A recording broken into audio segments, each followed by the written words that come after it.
So, ito yung additional na message para sa inyo, Sagittarius. We have the Ram energy, perseverance. Grabe, sobrang ganda. Perseverance pa lang.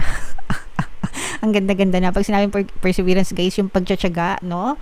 Sa buhay. You have many gifts. Marami kang gifts, marami kang talents, maraming regalo sa iyo sa universe, guys. No problem can withstand the power of your mind.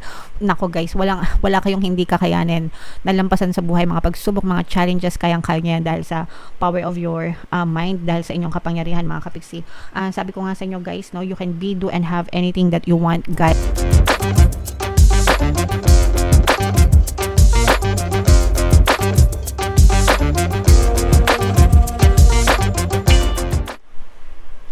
Hello guys, hello Sagittarius, welcome back to Panay Pixie Tarot. Ang pamagat ng episode natin for tonight is messages from the universe para ngayong March to April para sa Sagittarius, Sun, Moon, Rising, Sign, and Venus. Kung ano na lang yung message na makaresonate kayo, guys, take that message kasi hindi naman lahat ng mensahe ay magre-resonate sa inyo. So unahin natin to. Battle of the Blues, guys, pang ilang zodiac sign na to na lumabas, no? Parang paulit-ulit tayong nire-remind lahat, mga kapiksi, na maging positibo sa buhay natin, take steps toward positive change. So, the way I want to explain it to you, guys, sa buhay natin, dalawa lang naman talaga palagi. It's either negative ka or positive ka. Okay? Araw-araw yan na gumigising ka, ano yung dominant thoughts mo? Nasa negative ba or nasa positive ba ng buhay? And parehas mahirap yan, guys. Mahirap magpaka-negative, mahirap din magpaka-positive. Mahirap magpaka-negative kasi ang sakit sa dibdib, 'di ba? Puro nega na lang, puro problema na lang. And mahirap magpaka-positive lalo na kung puro negative yung nangyayari sa buhay mo. So ibig sabihin parehas siyang mahirap, mga kapiksi. Pero ang difference kasi, guys, kapag ka negative ka and hindi ka nagbago, buong buhay mo, negative ka, hindi talaga magbabago yung buhay mo. Negative pa rin yung magiging resulta niyan sa buhay mo. Pero pag nagpaka-positive ka, kahit na negative yung nararanasan mo, 'di ba? Araw-araw sinusubukan mo, hindi, okay lang 'to, positive pa rin. Okay lang 'to, kaya ko 'yan. Okay. Positive pa rin, ganyan. Eventually, guys, yung negative, unti-unting mawawala yan and pampapalitan ng positivity. Okay? And yung buhay mo magbabago din into a positive state, guys. Yun yung kaibahan. So, choose your own heart, mga kapiksi. 'Di ba? Anong hirap yung gusto mo? Yung hirap na magpaka-negative or yung hirap na magpaka-positive? Syempre doon ka na sa positive, guys, kasi may chance na mabago yung buhay mo. And totoo naman yun, guys, talaga. Everything is being pushed out sa physical reality natin, depende sa dominant energy natin, mga kapiksi. So make sure na yung dominant energy mo is positive palagi. Kaya ko kayo sinasabihan, guys, na think positive always, hindi para i-motivate kayo, kundi dahil yun ang totoo, para matulungan kayo na magbago yung physical reality nyo. Kasi kahit na gaano kaganda yung mga tarot readings na napapanood nyo, pero kung hindi naman align yung energy nyo, yung vibration nyo, hindi nyo rin siya ma-experience, mga kapiksi. Kaya sinasabihan ko kayo na be positive palagi, guys, kahit gaano kahirap. Okay?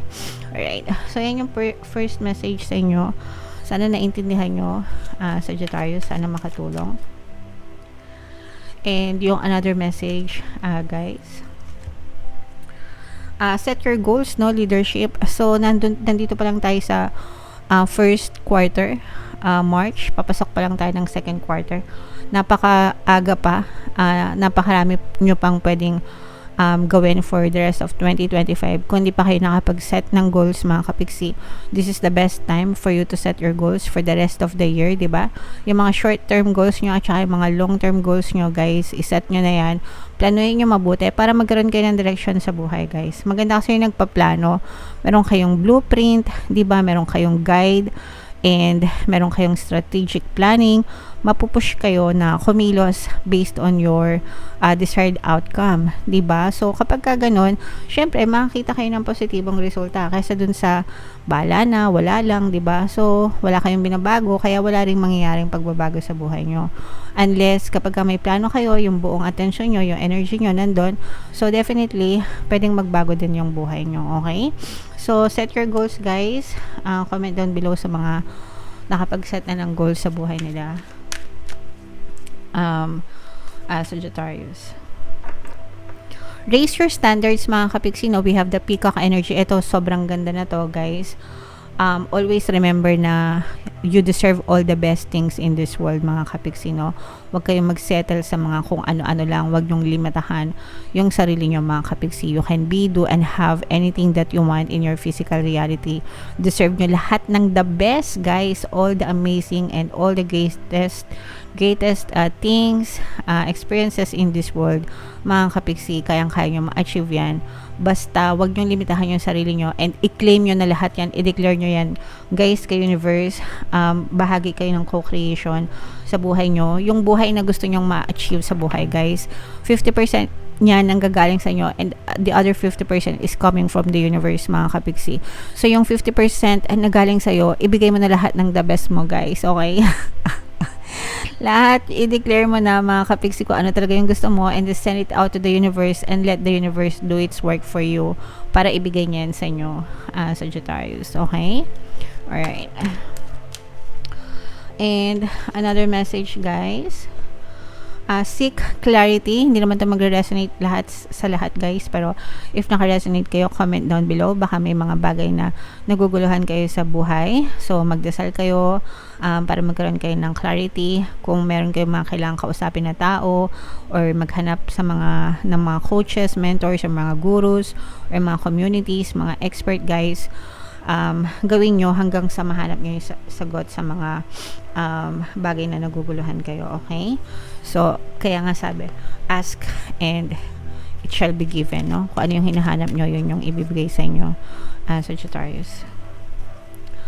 Another message, guys, is originality. Mahalin mo yung sarili mo, no? Yung sarili mong ikaw, yung authentic you, guys, no? Hindi nyo kailangan magpanggap to be somebody else para lang magkaroon kayo ng validation and para lang magustuhan kayo ng ibang tao. This is parang sobrang lagapak na to, guys, nowadays, kasi 'di ba, lahat nasa social media, lahat nag-aabang ng likes, lahat nag-aabang ng comments, ganyan.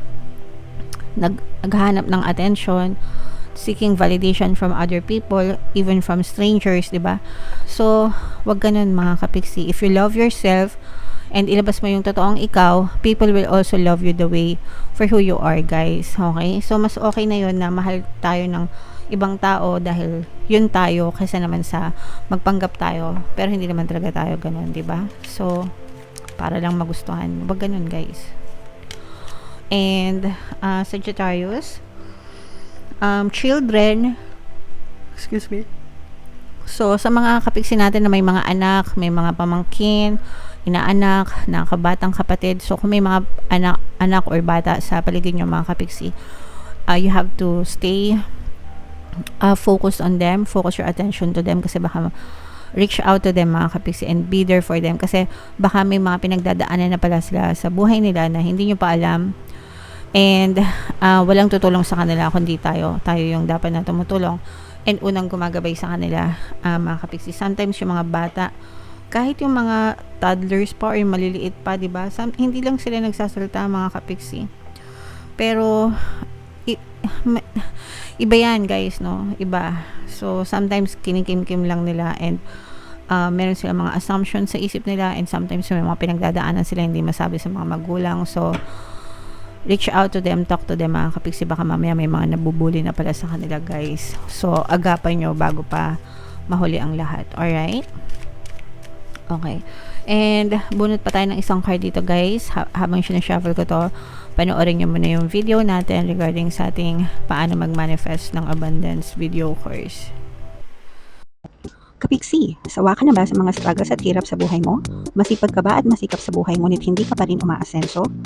Ilang beses ka na bang nag-attempt mag-negosyo at mag-invest pero palagi ka pa rin nalulugi? Sa pagkakataon na ito ay maaaring may subconscious beliefs ka na nagiging balakid sa iyong pag-unlad at pagyaman. Introducing, paano mag-manifest ng abundance video course. Dito ay matututunan mong ma-overcome ang mga balakid mo para tuluyan ka ng umunlad, umasenso, sumagana, maging matagumpay, successful at maswerte sa iyong kabuhayan, pera, trabaho, negosyo, salapi at kaperahan ng bonggang-bongga. Dali, mag-send na ng email sa pinoypixie@gmail.com at simulan na ang iyong pagyaman ngayon. Alright, so sa lahat ng gusto mag-avail ng course guys, naka-flash sa screen nyo. Una, meron tayong paano mag-manifest ng abundance video course para sa inyong kabuhayan, pera, trabaho, negosyo sa lapi. Meron din tayong paano mawala ang third party at magkaroon ng harmonious na relationship. And meron din tayong email coaching, manifest your desires using the law of attraction. So sa mga interesado guys, mag-send lang kayo ng email sa pinoypixietarot@gmail.com. So, ito yung additional na message para sa inyo, Sagittarius. We have the Ram energy, perseverance. Grabe, sobrang ganda. Perseverance pa lang. Ang ganda-ganda na. Pag sinabing perseverance, guys, yung pagtsatsaga, no? Sa buhay. You have many gifts. Marami kang gifts, marami kang talents, maraming regalo sa iyo sa universe, guys. No problem can withstand the power of your mind. Nako guys, wala kayong hindi kakayanin. Nalampasan sa buhay, mga pagsubok, mga challenges, kayang-kaya niyo yan dahil sa power of your mind, dahil sa inyong kapangyarihan, mga kapiksi. Sabi ko nga sa inyo guys, no, you can be, do, and have anything that you want, guys. Basta i-focus nyo lang talaga yung attention nyo dun sa gusto nyo, dun sa desires nyo, mga kapiksi. Eventually mararating nyo rin yan or ibibigay din yan sa inyo. Basta ang importante guys is mag-persevere kayo, magtiyaga kayo, magsumikap kayo, mga kapiksi.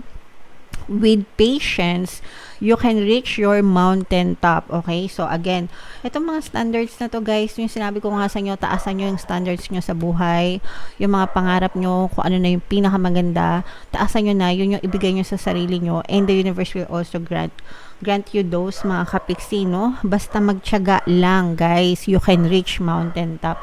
Parang ano lang yan, guys, nag-hiking kayo, no? Or mountain climbing, pumapanik kayo ng bundok, di ba? Kahit gaano kataas yan, kahit gaano kataas yung bundok na yan, kahit gaano katarik yan, mga kapiksi, basta nagtiyaga kayo one step at a time, papunta sa tuktok, mga kapiksi, no? Hindi kayo nag-give up, hindi kayo sumusuko, mararating nyo rin yung tuktok ng tagumpay, yung tugatog, guys. Okay, so that's how you aim for your dreams, mga kapiksi. Never give up and good luck will follow. Ayan guys, close up natin. Never give up, mga kapiksi, and good luck will follow. Wag kayong susuko, mga kapiksi. Talaga naman, ang swerte nandyan lang sa inyo. Ibibigay talaga yan, igagrant talaga ng universe yan. Yan, mga the best sa buhay nyo. Sagittarius, okay? So, again guys, never give up, don't lose hope, persevere, persist, go, mga kapiksi, kayang-kaya nyo yan, okay? So, yan, i-mind nyo na yan sa comment section, mga kapiksi. Alright? So, comment down below, Sagittarius, if feeling nyo naka-resonate kayo. For more tarot readings, guys, ito yung playlist natin. Ito naman yung ating success stories ng paano mag-manifest ng abundance video course.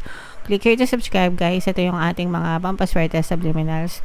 Thank you for liking, sharing, and subscribing. See you next time. I love you all. Have a nice day. Bye-bye.